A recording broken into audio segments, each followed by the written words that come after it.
Guys, I love an onion burger. I love a chopped cheese. We just smashed them together, married them into one. We're gonna make a Oklahoma onion burger, chopped cheese on the Blackstone griddle. I'm glad I didn't let go of this knife because Jacob probably would have taken him out. So yeah, so we're gonna get our onion prepped first.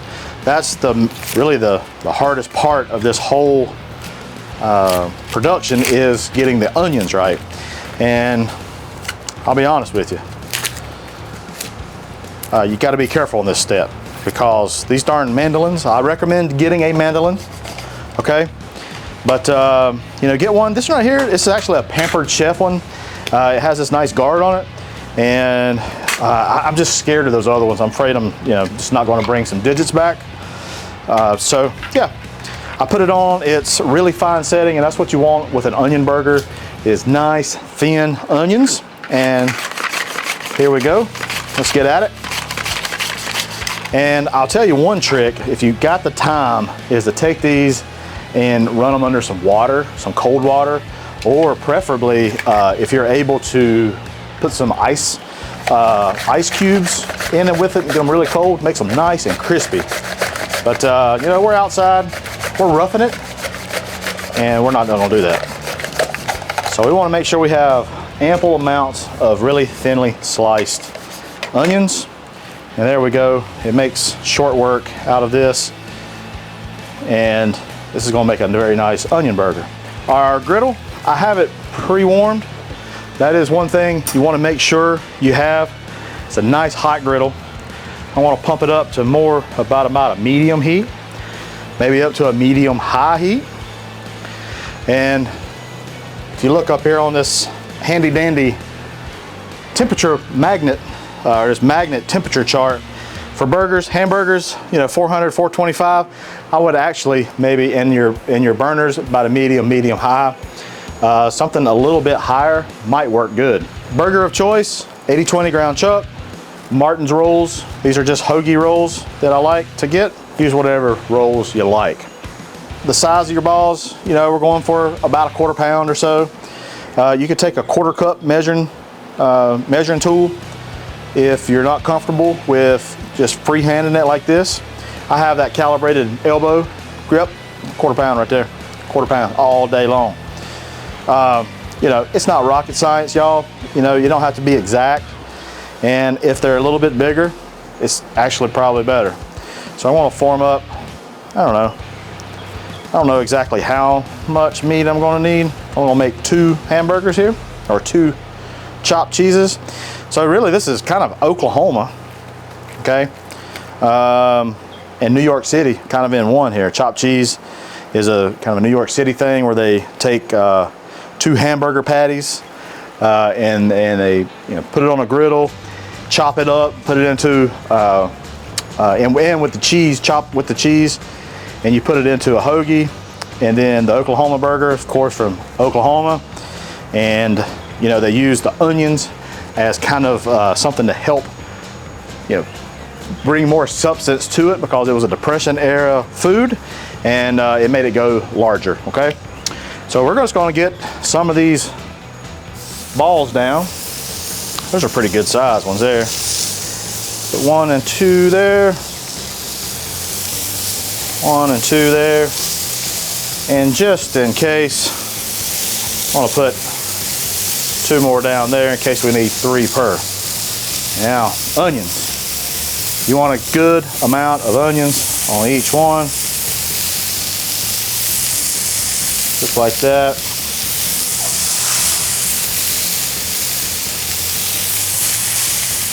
I don't know if I have enough. I probably need a little bit more onion. These are extra anyway. So you may want to remember. There we go. We'll clean that up here in a minute. All right. Here we go. Take one of these gloves off. Want to season these up a little bit. We're going to use our heifer dust.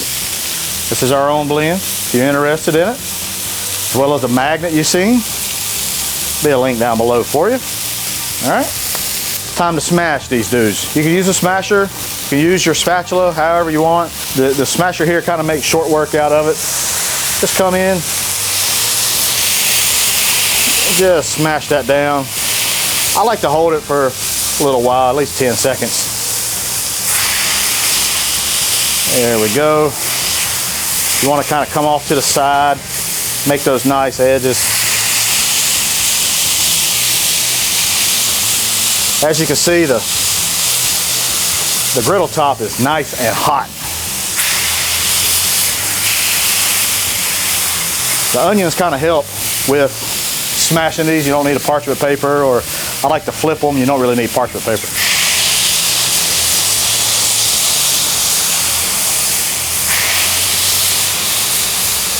Whew.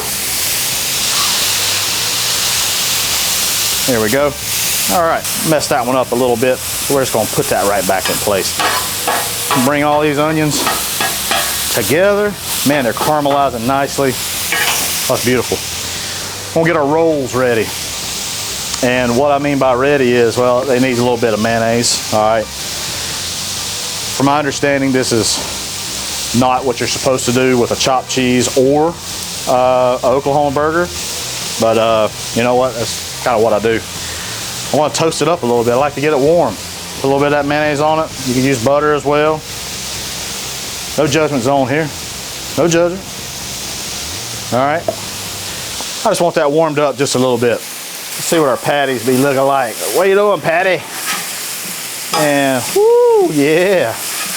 How you doing? Hey, Patty. Girl, you looking good, Patty. Girl. Woo-hoo. All right.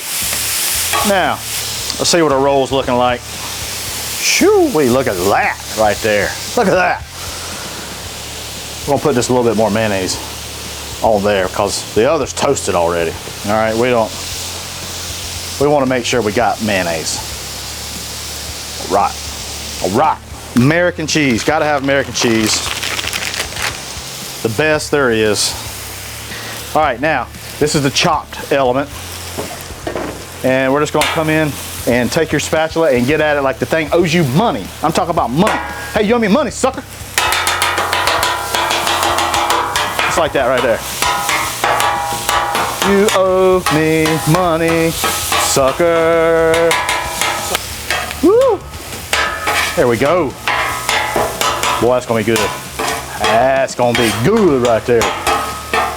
Alrighty. I'm gonna put a little mustard on it. Here's a little tip for you. When you're doing anything like chopped cheese or you're doing cheese steaks, we don't need the burners on, cutting them off. Take your bun, after you toasted them, lay it on top of your meat, like that right there. And then just like this. And number one, it does two things. Steams the bun, makes it really nice, really makes it plush. Number two, it kind of sops up some of that oil, okay? The tallow from the beef makes it really nice. And last, it soaks up that fat from that 80-20 ground chuck. It releases. So you just come up under it like this right here. Look at here, see it? Yee! Boy, what are you talking about? Son? Look at that right there. Woo. Same thing. Oh man, we got some good crusting going on here. Look at this. Sheesh. That's what you want. That's what you want right there. Dang it, boys and girls. Look at that. Look at that. That, my friends, Oklahoma onion burger, chopped cheese. Dang it. Come at me. Come at me, bro. Now, whether this is traditional or not, but I mean, this really isn't traditional at all anyway, because, you know, I took two recipes into one, right? So I'm gonna add a little bit of onion, not onion, shreddy letty. I'll do some pickles. A little ketchup might work too, but I don't know. I think we're just gonna do just that right there. I ain't gonna slice it in half. I'm gonna slice it just kind of right here on the edge. Look at that, friends. Woo, woo. Let's give it a try. Oh man. Huh. This is good. Caramelized onions. I just love caramelized onions. It works so good. There's little crunchies just everywhere from the cheese, the skirt, little cheese skirt, little skirt from the smash burger. This is good. Y'all, I highly suggest this one. Make it. I'm sure you'll enjoy it. Hey, appreciate you. See you next time.